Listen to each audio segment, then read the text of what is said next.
কাছে এটা আমাদের গল্প অনেক বড় একটা বিষয়। কারণ হচ্ছে আমি আসলে রেগুলার অভিনয় খুব বেশি করিনি এতদিন।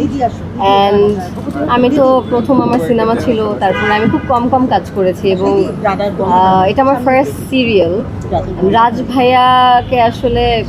ভাইয়াকে চিনি আমি অনেকদিন ধরে, এবং আসলে রাজ ভাইয়া বলেই আমার কাজটা করা।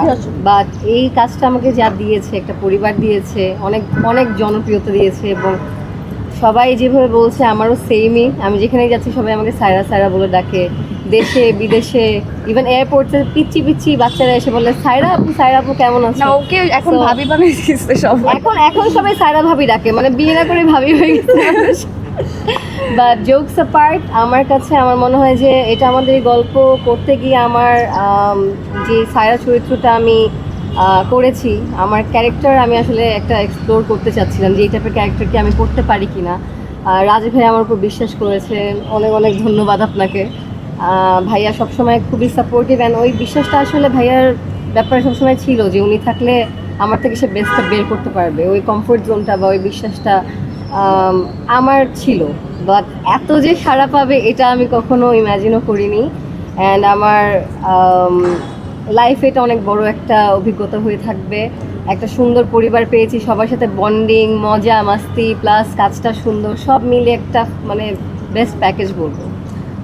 আপনার চরিত্র বা আপনার দুই পাশে যারা আছেন, দুই চারজন আসলে আমরা দেখেছি যেমন ক্যামেরার আসলে বাড়তি একটা বলবো যে দুজনের জায়গাও ক্রিয়েট করেছিল। সেই এক্সপিরিয়েন্সগুলো যদি একটু এই শেষ মুহূর্তে সে জানতে চাই। আমার মনে হয় যে আমরা তো অনেক জায়গায় শুটিং করি, কিন্তু আমরা সব জায়গায় আসলে এরকম কন্টেন্ট দর্শককে দিতে পারি না। এটার সবচেয়ে বড় রিজন হচ্ছে আমার মনে হয় যে আন্ডারস্ট্যান্ডিং, ফ্রেন্ডশিপ এবং কমফোর্ট জোন, যেটা আমাদের এই সেটটাতে সবার মধ্যে বন্ডিং, আন্ডারস্ট্যান্ডিং, কমফোর্ট জোন, ফ্রেন্ডশিপটা হয়ে গেছে, যেখানে আসলে আমরা যেটাই করি সেটা একটা মজার কিছু হয়ে যায়। না আমরা মানে we love to share it with our audience. So ওইভাবে আসলে করা এমন না যে আমরা কাজের প্রমোশনে করছি, বিকজ এটা আমাদের এই গল্পের আসলে প্রমোশনে এখন আর করতে হয়নি। সো ওইটা আসলে একটা ফান আমাদের জন্য, plus at the same time আমাদের কাজটাও আমরা করে যাচ্ছি, আবার সেটে যে মজাগুলো করছি ওইটা আর কি সুন্দর অভিজ্ঞতাগুলো আমরা দর্শকের সাথে শেয়ার করি। আপু আপনার কাছে যদি একটু জানতে চাই, এটা আমাদের গল্প